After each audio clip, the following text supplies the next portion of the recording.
Frontline is a presentation of Documentary Consortium. The 16-inch guns of the battleship Wisconsin have been pounding Iraqi artillery positions for days now in preparation for the ground war. Allied forces have reason to fear Iraq's big guns. They are among Saddam Hussein's most lethal weapons. Used with deadly consequence in the Iran-Iraq war, these howitzers could shoot chemical and biological shells farther and more accurately than any field artillery in the U.S. arsenal. What are those guns? Is that an accurate statement? Isn't that a superior capability he has? It's a question the U.S. prefers not to answer. We have heard about those reports, but we can't confirm them. Tonight, the story of those weapons and the man who made them. He certainly was, as far as artillery equipment was concerned, an absolute technical genius. How did the U.S. support this man? And what were his secret dealings with Saddam Hussein? And who killed the brilliant arms designer last March? Tonight on Frontline, the man who made the supergun.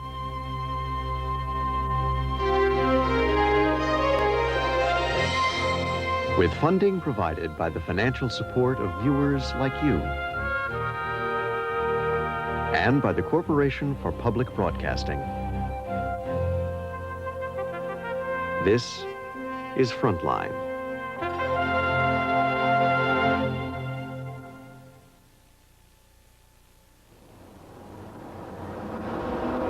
They'd been following him for months. They'd been monitoring his every move.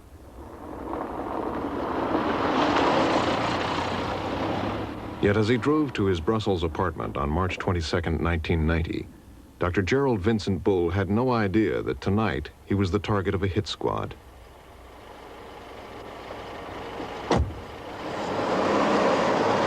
It was definitely a complicated operation by a state intelligence organization and carried out by some 80 people. It was outstretched for almost 2 years. For the last time, Gerald Bull rode the elevator to his apartment. In his lifetime, his guns and shells had been sold around the world.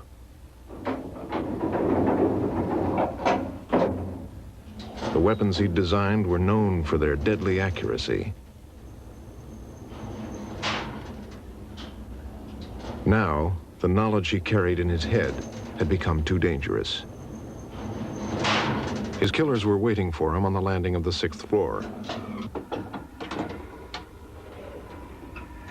As he fumbled for his front door key, he was shot 5 times with a silenced automatic. The execution of Jerry Bull was definitely not a lone assassination, but a state execution of an enemy of the state. He was buried in Montreal. He'd always inspired intense loyalty, and the church was full. Charles Murphy was his lifelong collaborator. Jerry Bull was a person who had a deep impact on a number of people around him.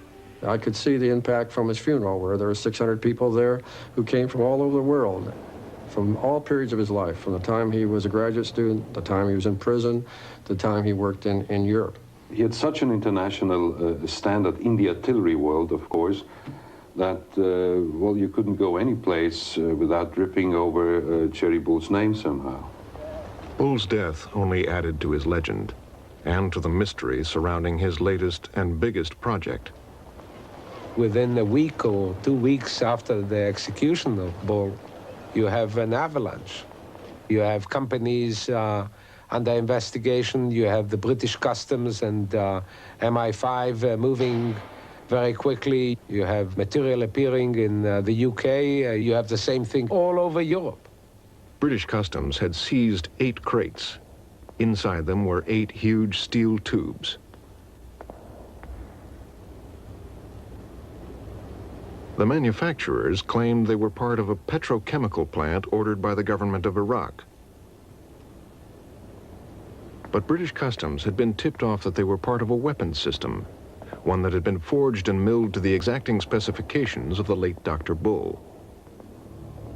Put them together, and you have the world's biggest gun barrel, over 3 feet wide and over 100 yards. But artillery experts questioned how a gun made of sections could contain the explosive pressures needed to fire a projectile 1,000 miles or more.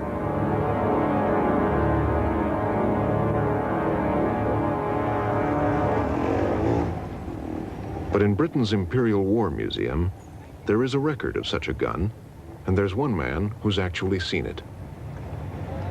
As soon as I saw the super gun, it reminded me of this thing. Major Robert Terp is a self-described gun runner, but in World War II he was a member of MI-10, a British Army intelligence unit. Its task was to assess captured German war material.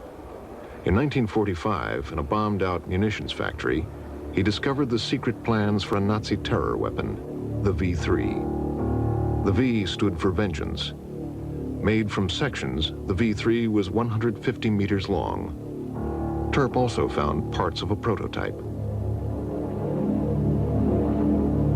And it was in bits. It looked like a heap of plumbing. It was a set of tubes, 30 millimeter caliber, each about 2 meters long, that screwed into each other. We took 2 or 3 of these lengths out and bound them together, and it fired, and the gun didn't blow up. I'm convinced that Bull's design was based on that original design. Terp wrote a technical appraisal of the V3. His report was added to the files of captured Nazi war secrets, filed and forgotten. Somewhere in the War Office there must be a report. I wouldn't be surprised if one of these reports isn't somewhere in the Pentagon. But remember, it was in 1946, 47. In 1946, Gerald Bull was only beginning his journey into the world of ballistics. At the age of 16, he had entered Toronto University as an undergraduate. Classmates remember him as high-spirited. He enrolled in the engineering faculty and studied aerodynamics. Did you like Jerry Bull? Oh, yes, of course I liked him. Well, Instantly, sort of? Well, I don't know whether instantly, but I basically liked him. He was obviously a bright young man who did well and made sense. Bull did his postgraduate work at the Institute of Aeronautics, where at the age of 22 he became the youngest PhD in Canada. Here he once worked round the clock for 3 days building a wind tunnel able to generate speeds of 3,500 miles an hour. Bull wasn't the most brilliant student in his class. He was more of a hands-on engineer than a theoretical scientist, but he did command attention, and he had enormous tenacity. Of course he was very stubborn, but I think stubborn people, provided they do things right, are very valuable, because that's how something happens, in fact. It doesn't happen through 10 committees that dilute things and end up with possibly nothing. Previously classified film preserves an image of a brooding Dr. Bull. The Cold War had just begun, and defense work provided a fast track for smart engineers. It is typical of the man that he was willing to get his hands dirty, lifting the prototype of an air-to-air missile onto its primitive launching sled. He's a brilliant engineer. He was a doer. He wanted to build things. He wanted to do things other people couldn't do. He wanted to promise to do things that people said couldn't be done. The Raps are taking off secret Canadian defense research for the first time at Valcartier near Quebec City. Here at the Canadian Armament Research and Development Establishment, a team of experts have been working since 1945 to create weapons that will blunt a possible attack by intercontinental ballistic missiles. Developing rocket systems for this early Star Wars system meant more work in wind tunnels. But testing models in hypersonic wind tunnels was time-consuming and expensive. Bull had a brilliant alternative. Why not shoot them down the barrel of a gun? Adapting existing technology was the nature of Bull's genius. He did very smart things at Cardi in a very simple way. He developed an original and effective and incredibly cheap way of measuring aerodynamic properties by observing the signature that a model left by being first shot from a gun by using a very simple device, paper screens. By observing this signature, measuring them up, you could determine the progress of the motion of the model. Well, from this you can determine its aerodynamic characteristics. On press day, Carty's Golden Boy posed by his cannon. This newsreel, not seen since the day it was shot, captures Bull at the beginning of his lifelong fascination and ultimate obsession with guns and artillery technology. But his chances to test the limits of gun technology came soon after, when he moved to Montreal to head McGill University's Project HARP. The HARP program stands for High Altitude Research Project, and it was a proposal which came out of the studies that Jerry and I made as to what was the peak altitudes that various size guns could shoot to. The man behind the project is McGill's 34-year-old professor of engineering science, Dr. Jerry Bull, an intense, impatient genius who's been working for 5 years on a cut-rate research program. Dr. Bull wanted to blast Canada into the space race by pioneering the use of big guns. In 1963, a U.S. Navy landing craft beached in Barbados.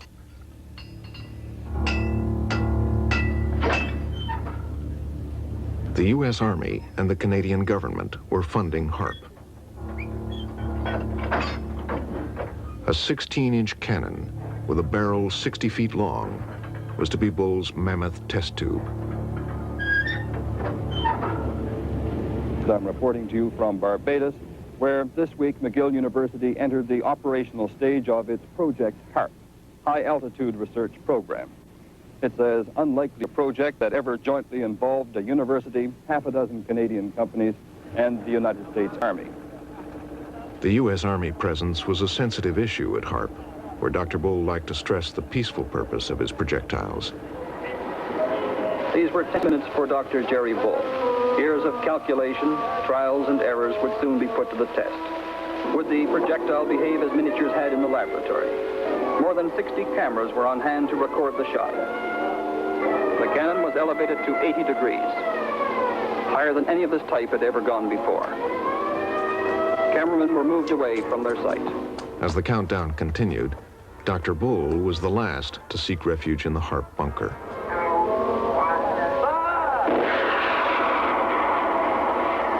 It was hard to avoid questions about the military's interest in the gun. Well, now this gun was commissioned for peaceful research. How do you explain using the data for the military? Well, I think that may be just a matter of semantics, really. It was commissioned for peaceful research, but all of the Army's research is necessarily headed toward the things the Army is interested in. Well, that's rather a tough question. We felt that the Americans would be more interested in the technique because of their very diversified program and their known diversified approach to all problems. We thought they'd be more receptive to coming out with something that was perhaps not as conventional.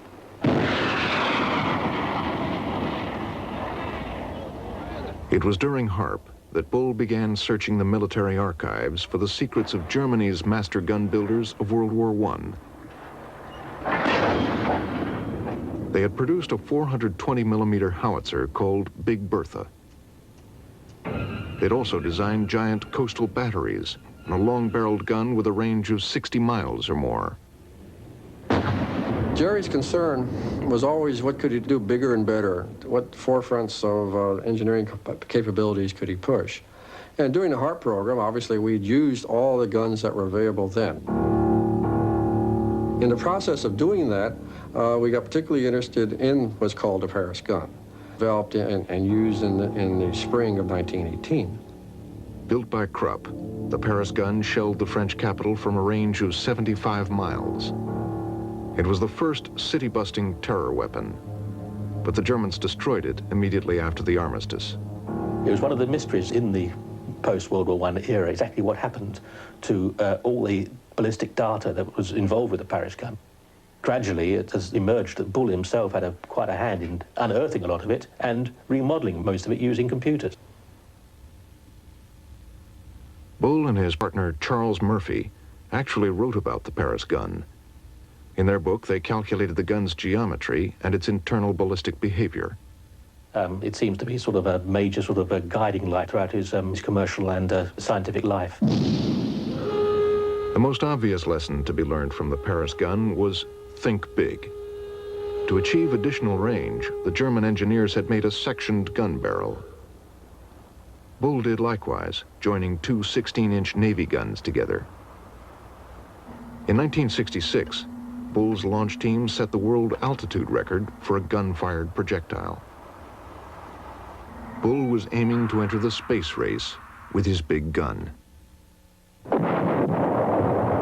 Obviously, one difficulty of shooting from a gun is that you have very high accelerations. What's higher than a rocket? A rocket might have acceleration of 30 or 40 Gs. In the case of the 16-inch gun, we had accelerations like 20,000 G. So with accelerations that size, you had to worry about designing your payload to withstand it. Unless this problem could be solved, it would be impossible to shoot sensitive electronic packages into space. Simply increasing the amount of propellant would damage the payload and wear out the gun. But doubling the gun's length would halve the acceleration because the payload would have twice as far to travel to achieve the same speed. A longer gun also needs less propellant to achieve the same range. And the natural thing to do is say, well, we got a 16-inch gun, what would a 32 do? Twice as big. So we went through engineering calculations at that time and reported on in unclassified reports about what would be the performance of such a size gun. Bull's calculations included guns that were 3, 4, and 5 feet wide. Larger calibers would reduce the G-forces inside the barrel. This was essential if Bull was to achieve his dream of putting a gun-launched satellite into space. Photographs from the time show the strain on Bull. To keep HARP going, he had to please both the Canadian government and the U.S. military. If you want to continue on your research, you have to get your funding from where you can, and if the military are going to put in the funding, that's where you get it from. The weapons application is, if you like, the standard use of guns. I think he was interested much more in the non-standard, but of course, similar to von Braun, he had to work both sides of the technology to achieve his goals. What you put in the projectile was not Bull's concern. And I suspect this HARP project ties up with the gun. A gun that, after all, it can put a projectile into orbit, can certainly put one up and down on the ground somewhere. In fact, he was talking in terms of using 1 meter guns on paper studies in about the mid-1960s. He was talking about 5,500 kilometers ranges with no trouble at all. The armies saw space as the next battlefield. So Bull proposed a special shell to shoot down incoming ballistic missiles. With the Army calling the shots, he also wrote a report that's still secret. It dealt with the homing devices, ballistics, and terminal guidance systems for a gun-launched orbiting nuclear bomb. For the Canadian government, HARP was becoming too militarized. It withdrew its funding. I would say the Canadian government in the first years of 1950s lived up to everything I had expected. That is, we couldn't be as big as the Americans or get involved in that stuff, but we could be the best in what we're doing, and that was important. It was when the idea of having the best of something dropped into being mediocrity and just doing nothing. That's a disheartening thing. In 1967, the big gun fired for the last time. The Pentagon had pulled out in favor of missiles. Bull lost his funding in the U.S. and Canada. I suspect that perhaps he just made too many enemies, because certainly he was not prepared to put up with nonsense. And he cut the red tape in many places, I'm quite sure of that. He's famous for a remark he made on one occasion referring to some of the people in headquarters as cocktail scientists. And this created a very difficult atmosphere on those who felt he was referring to them. And I'm sure they remembered that for some time. Desperately disappointed, Dr. Bull returned to Quebec. Here, he acquired an 8,000-acre site that straddled the border between Canada and the U.S. He went into the arms business with a company called the Space Research Corporation. From the air, it was possible to make out a firing range, and on it, a big gun, just like the one on Barbados. There's no doubt where Bull's heart lay, but for the moment, his long-range dreams had to be put on hold.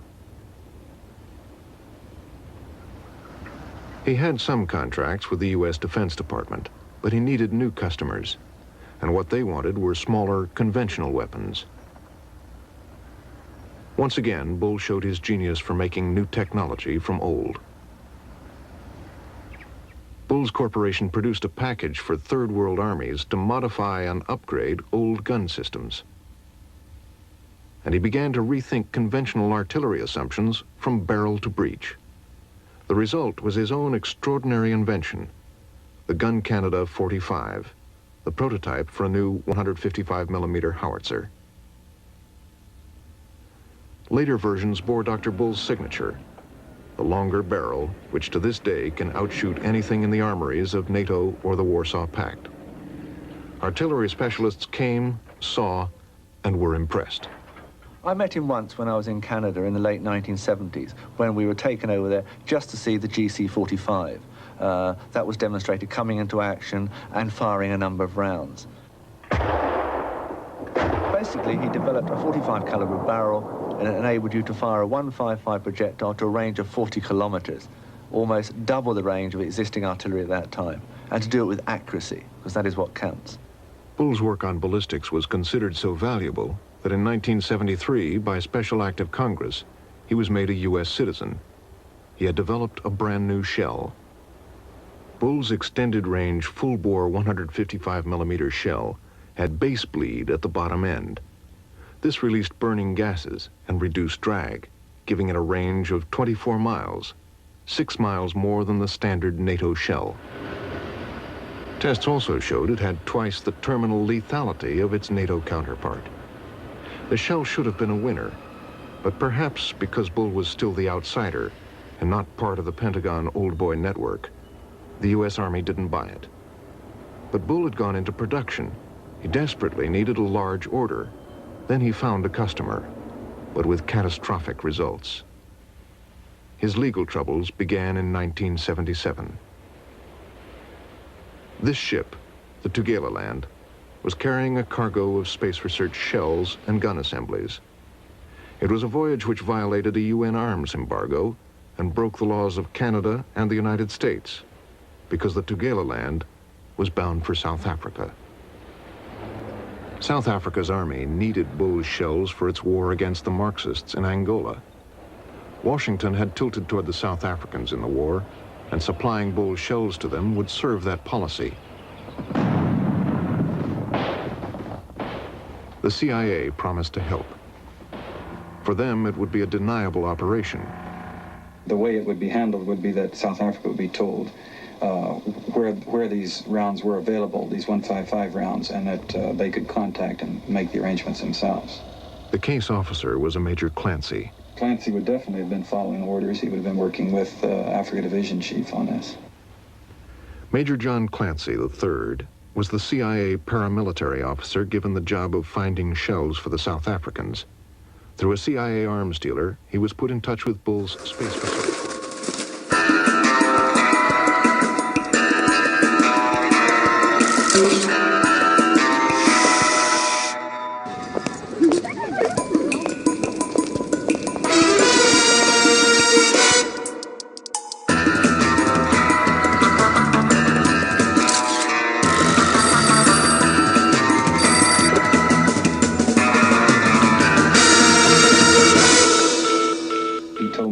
That he was looking for some 155 rounds and that he had found some.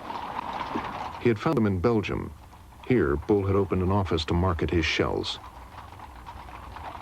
The man who had helped him set it up was an American arms dealer called Jack Frost. I told him that if they had no artillery capability, that the acquisition of space research technology was rather useful. Shortly after that conversation, a party of South Africans flew to the United States to meet Dr. Bull, but they hadn't told Frost about their visit. I heard of the visit to SRC by a friend of mine who described it this way: as a load of money to be made. The South Africans are in here doing all kind of business. The visit to space research infuriated Frost, who feared he was about to be cut out of his 10% commission by Dr. Bull. I immediately called SRC Dr. Bull, and he admitted he had a visit. And at that point, I said, well, you can't continue this because it's illegal, and you better stop immediately. His response was, well, Jack, we don't think we'll do anything because it looks as if it's too chancy. To make doubly sure he wasn't being double-crossed, Frost informed the United States Office of Munitions Control that Bull and the South Africans were discussing breaking the arms embargo, but it made no difference. Within weeks, Bull ordered 60 cannon barrels and 50,000 semi-finished shells from a U.S. Army munitions plant.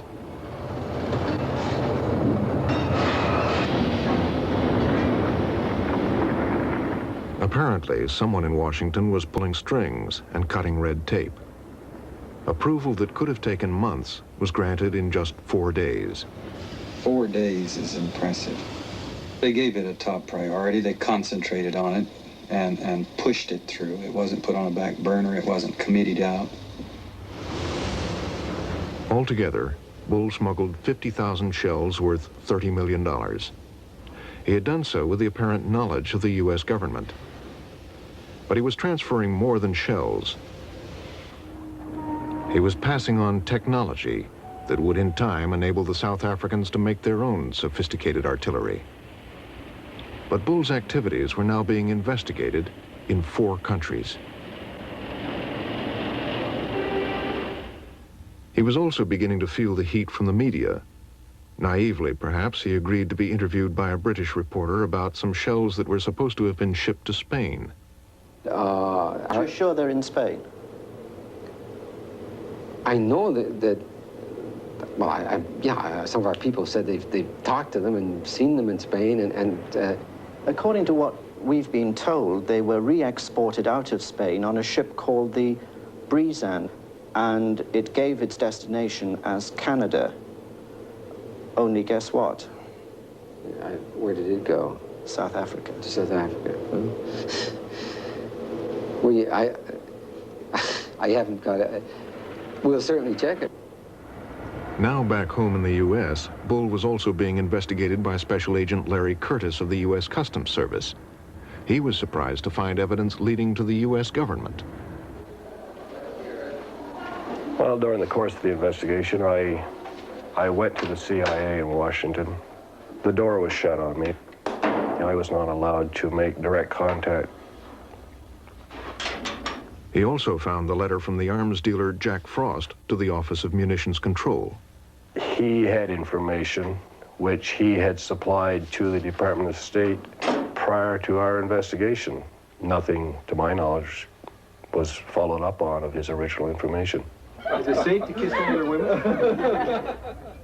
But the evidence against Bull was mounting. Behind the smiles, his life was falling apart.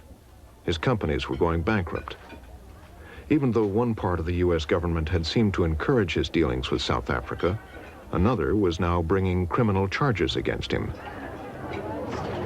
We were talking about indicting 15 individuals, I believe 3 countries, and 5 corporations. But then, the weekend before the trial, Bull and his partner, Rogers Gregory, went into a huddle with the U.S. attorneys. A deal was being struck. When I was advised the following Monday that Bull and Gregory were the only ones being indicted, I was totally surprised, very disappointed, and bewildered as to the results. The next day, Bull pled guilty. The effect was that evidence of government cover-up and CIA collusion in Bull's South Africa deal was never heard in open court. I was told that the reason we never went any further was because there had been a phone call from the White House. I took that to mean there had been a phone call from the White House, the main justice, stating, don't go any further with the investigation. Whatever happened behind the scenes, Bull was left to fend for himself. At the time he did plead, he did not think that he would go to jail. He thought it would be a fine. He was very upset by his jail term, and it colored his life emotionally. He felt rejected by Canada and by the U.S. during that period of his life. To the end of his days, Bull was obsessed with what he saw as the injustice of his 4-month jail term. I would say he was not a happy camper. He was very embittered against the United States government and the government of Canada. He made statements to different newspapers that he would never set foot in North America again. After his release, Bull took a Caribbean vacation. He rested up, took stock, and gave vent to his feelings to Canadian television.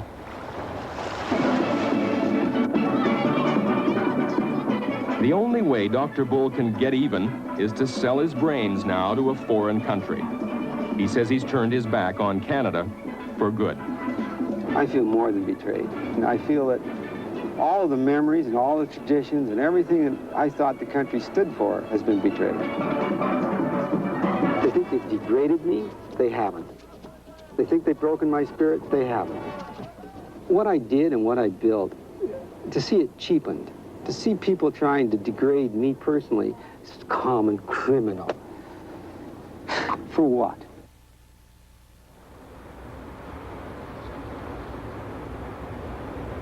Bull moved to Brussels, to the international center of the arms business. Word of his arrival reached men like Sarkis Saganalian, the Miami-based arms dealer. And I had a friend in Paris. He said that Jerry Bull is out of the jail. This is in 1981. And he's not living anymore in Canada or in the United States. He's living in Belgium, in Brussels. I said, when you see him, say hello. Everybody in the arms business fetches up in Brussels. In the same way as they say all roads lead to Rome, all guns point from Brussels. 1981 was a good year to be in the arms business. Iran and Iraq were fighting a protracted war. In Iraq, they called it Saddam's War. Despite the bravado, Saddam's war was not going well. Saddam needed better artillery than his outdated 130mm Soviet guns. Remembering Bull's ability to upgrade old guns, Sarkis Saganalian spotted a business opportunity. I brought this to Jerry's attention, and he said, yes, let's see what we can do. They tore the gun apart. The time went by, it's 6 months, 7 months. I never get anything from Jerry except paying him money. At that time, I find out that Jerry is flirting with Chinese to build the gun over in China and sell it to us. So he's playing all sides. He plays, you know, two ends against the middle. You know, you can never get anywhere with this guy. And which I said, Jerry, you go your way and I'll go my way. Despite U.S. restrictions on the transfer of military know-how to China, Bull, still an American citizen, had been dealing with Beijing for years. But Washington was tilting toward China, and in Bull's case, the law was not being rigorously enforced. Basically, the Chinese had a large number of old systems of Soviet design. They really wanted to have systems with a longer range, and that's where Dr. Bull came in with his 155 45 caliber systems.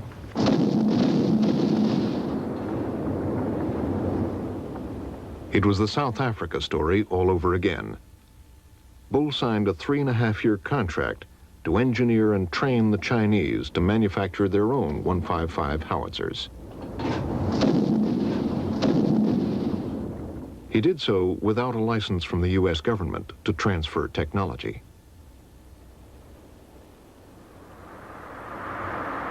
Bull's dealings with China came to light one evening in 1984 when one of his close associates, Dennis Lister, was stopped at the Canadian border by U.S. Customs. Hi. Where do you live, please? Canadian Golf?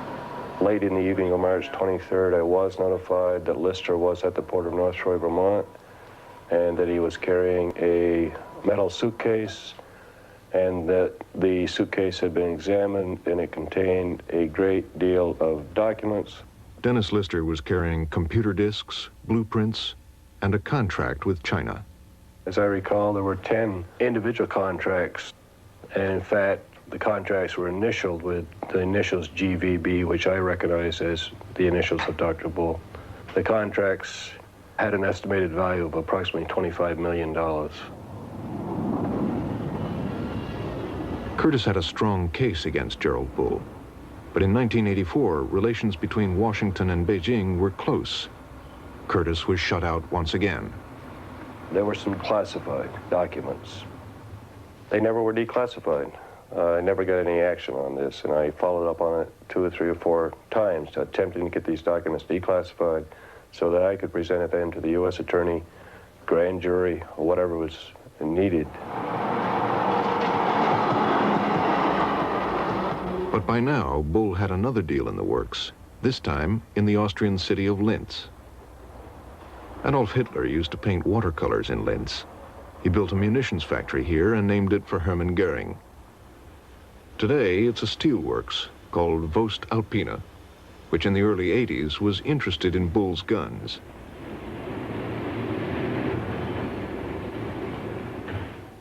Dr. Gerald Bull, he was a very outspoken man. He was an interesting character. He emptied a bottle of whiskey so fast you couldn't compete with him.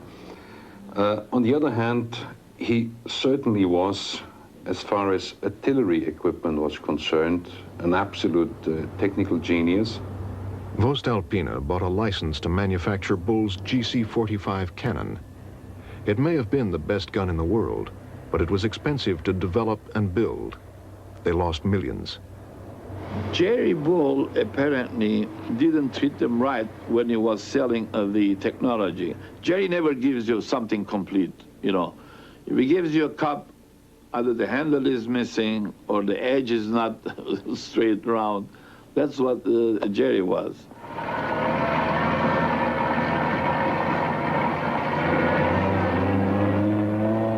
But in the end, the Austrians smoothed out the bumps in the system.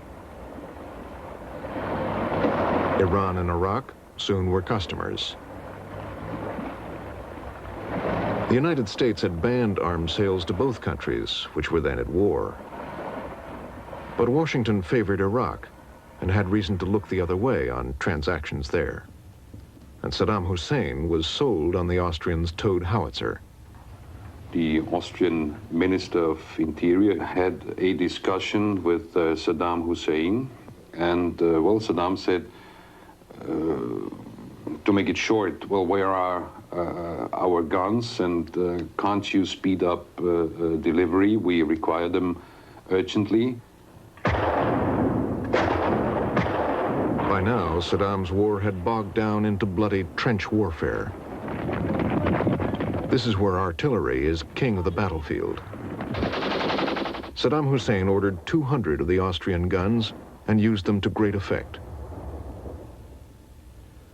Bull's reputation with the Iraqis was so high that by the late 80s, his draftsmen were busy at their drawing boards, designing 2 brand new guns for Saddam Hussein. They had towed artillery, which does have some battlefield limitations. So he developed 2 new self-propelled artillery systems, a 155 and a 210 millimeter, and both of those were shown for the first time in Baghdad last year. The 210 is the longest range self-propelled artillery system in the world. It goes out to 57,000 meters. So that is unique. But it also bears a striking resemblance to a self-propelled gun called the G6. Based on Bull's designs and made in South Africa, it too has been sold to Iraq.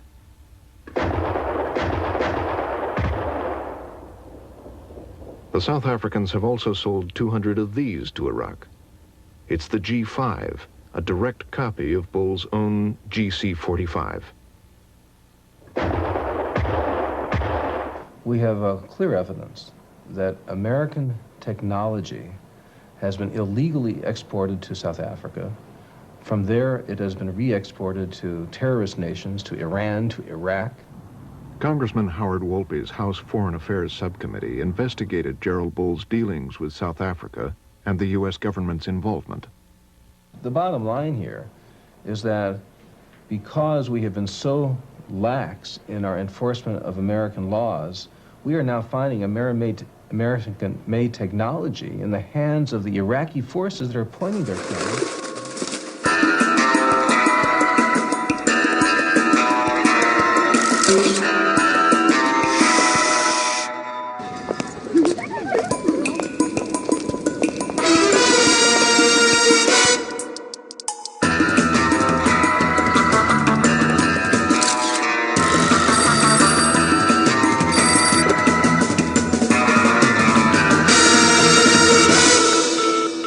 That's outrageous.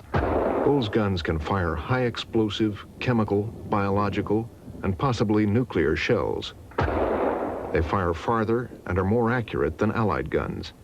Saddam Hussein has bought 200 from Austria and 200 from South Africa.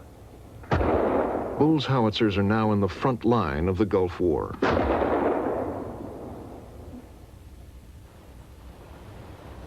But to Gerald Bull, this was simply a means to an end.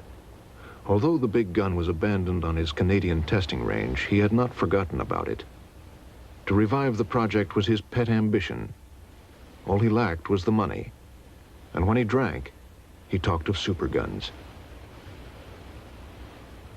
The more whiskey he drank, the more he started talking about the idea of producing a supergun. You see, the more whiskey he and my colleagues drank, the farther the gun shooted. But in the end, it was about 1,000 kilometers. But they also said technically speaking and theoretically speaking, you could even produce a gun which shoots 2,000 or 3,000 or whatever kilometers. But this was a time when I normally went to bed. Gerald Bull had his own bedtime reading. He was going back to World War II, back to the V3 terror weapon, and everything he could find out about it. In the process, he unearthed Major Terp's long-lost report. Quite by accident, I found him staying in the same hotel that I always used when I went to Brussels. And naturally, we used to meet occasionally in the evenings, coming down the lift, and we'd sit and talk and scribble on bits of paper. And we would discuss various features of guns, long-range guns, because I knew by that time that Bull was only interested in long-range guns. He said, of course, you knew the German gun. Well, I did know the German gun. Not all that well, but I know it. I think I'm probably the only one that ever fired the thing.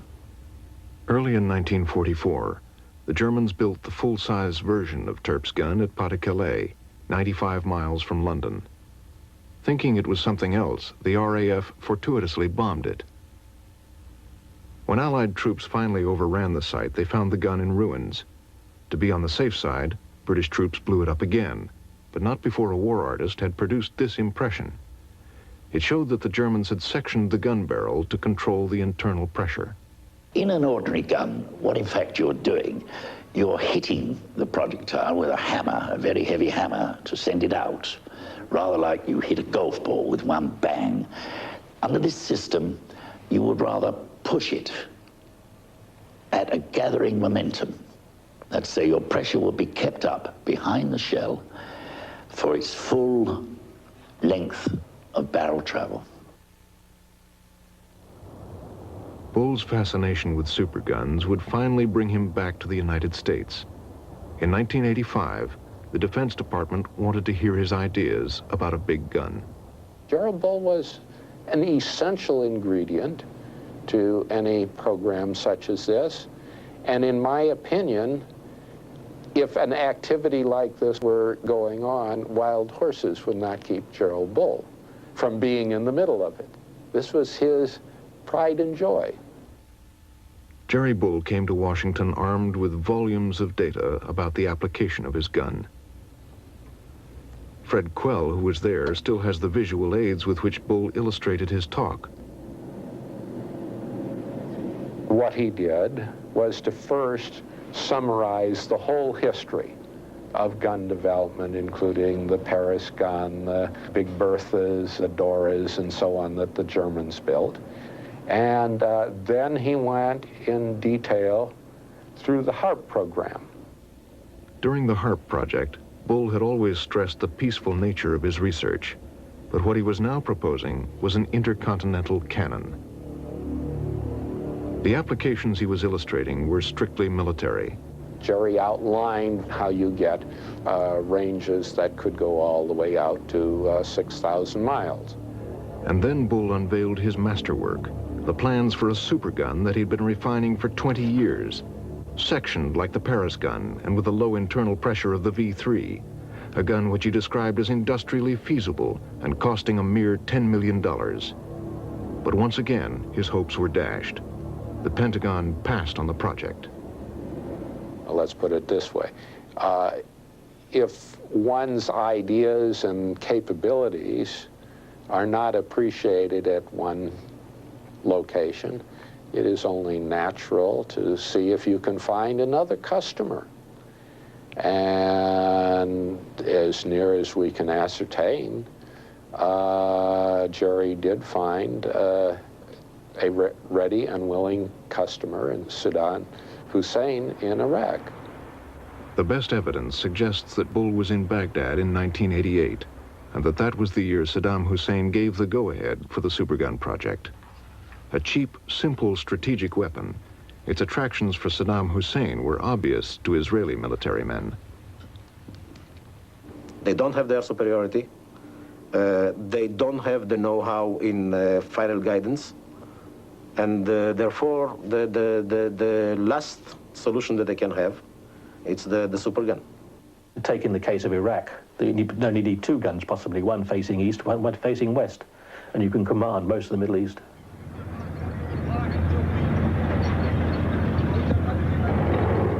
For Saddam Hussein, the supergun could do everything his missiles and Scuds could do, raining high explosives onto enemy cities. Unlike Scuds, the shells from a supergun could not be shot down by Patriot missiles, and they would need no complicated electronic guidance system. We're not talking about pinpoint accuracy, we're talking about accuracy of hitting a city. In Tel Aviv, to take a prime target, everything is compressed into a relatively small area.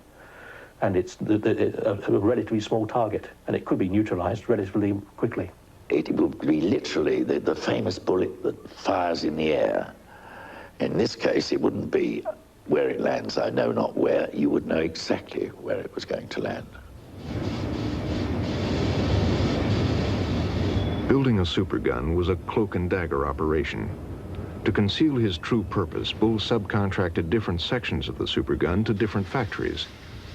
Word got around that he was looking for people with the right skills. He asked me to find two highly qualified workshop engineers, that's to say men that were used to producing heavy, large caliber barrels. I believe he was offering these men something like $30,000 or $40,000 a month. The huge tubes that made up the barrel were engineered in England. The trunnions, or supports for the barrel, were found in Greece. Pipes, pumps, and valves from Switzerland made up the recoil system. 75 tons of steel parts forged in Italy formed parts of the breech. Altogether, companies in 8 countries were involved. Now, Dr. Bull spoke to me about powder, and he was obviously very interested in the types of powder used. In a gun like this, you will want a comparatively slow-burning powder. Bull's powder was made at a factory in North Belgium. The workers were paid extra money, and the work was done in great secrecy. But then the factory's parent company went broke and was taken over by a British company headed by Dr. John Pike. When Pike entered the headquarters of his new acquisition, he found a highly suspicious contract in the company's files. It was the contract for the supply of two types of a particular gun propellant. The gun propellant was not in itself unusual. It was the sort of propellant that can be used for a number of different systems. However, what was unusual was the actual physical size of the pieces of propellant that were to be supplied. Pike also came across a memo written to Dr. Bull by his associate Dennis Lister. In it, Lister detailed the test results for two kinds of propellant. The Belgian factory had been making propellant for two systems, one 350-millimeter prototype and a huge 1,000-millimeter gun. That's a 39-inch diameter. The story is that the System 350 propellant was intended to be used as the propellant for this experimental gun. Once the experimental gun was working, then the 1,000-millimeter system gun could be finally designed. Its propellant could be finally designed. The tubes seized in England came in two sizes, 350-millimeter and 1,000-millimeter. Reportedly, the 350 had been tested in 1989. Later that year, a firm order was placed for the 1,000-millimeter propellant.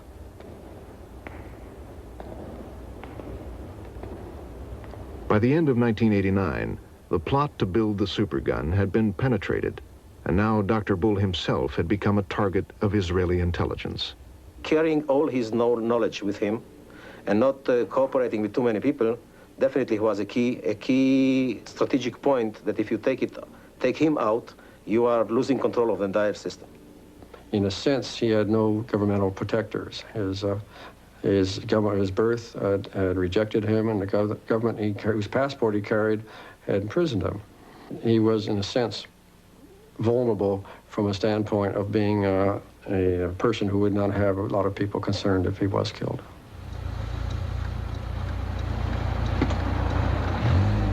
Bull apparently knew his life was in danger. He told friends about threats from Israeli intelligence, Mossad. An Israeli journalist who specializes in intelligence matters, David Halevi, investigated Bull's death for Frontline.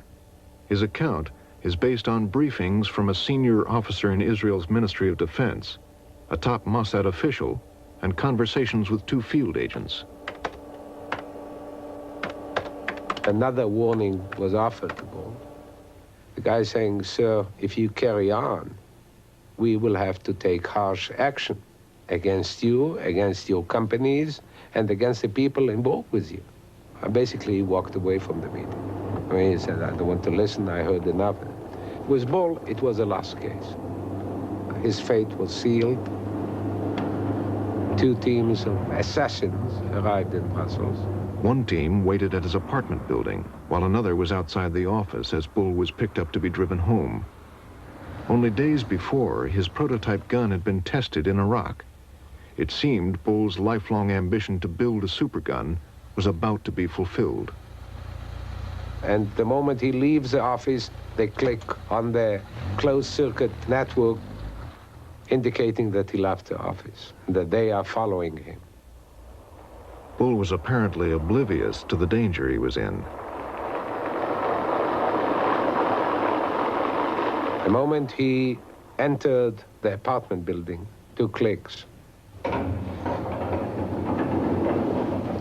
And while he is going up to the 6th floor, the team that was in the apartment building, waiting in ambush, is rushing to the 6th floor through the emergency staircase, not using the elevator. Jerry Bull and the team appear together at the entrance to his apartment. One guy opens fire, 5 shots. You don't hear any noise. The only thing you will hear is a whoop, whoop kind of noise. And they're gone. According to Halevi's sources, the hit team was driven to the train station in Brussels and took the first train out of town to Germany. It had taken 5 bullets to end the plot to build the supergun. But Bull's legacy remains in the Gulf.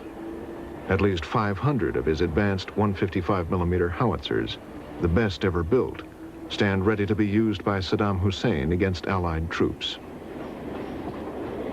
And the supergun, will its design, like the great guns of World Wars I and II, be rediscovered to be built by another Gerald Bull?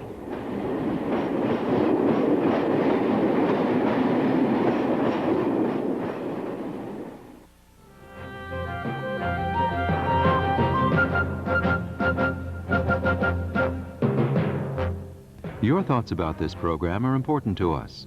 You may share them now with a call to the WGBH response line at 876-WGBH. That's 876-WGBH if you'd like to respond to tonight's Frontline report, The Man Who Made the Supergun. Stay with us now for the concluding episode of the landmark television series, Eyes on the Prize. Television as it ought to be, next at 10.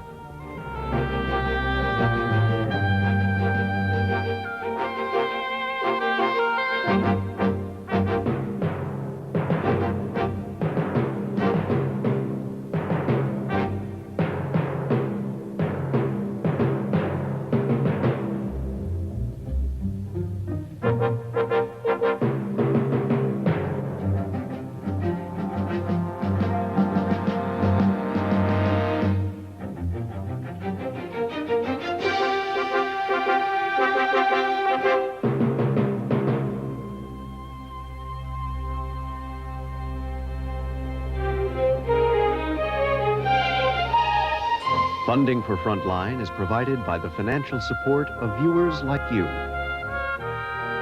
and by the Corporation for Public Broadcasting.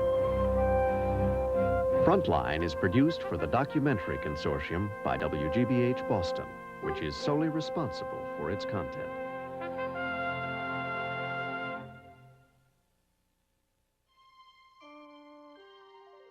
This is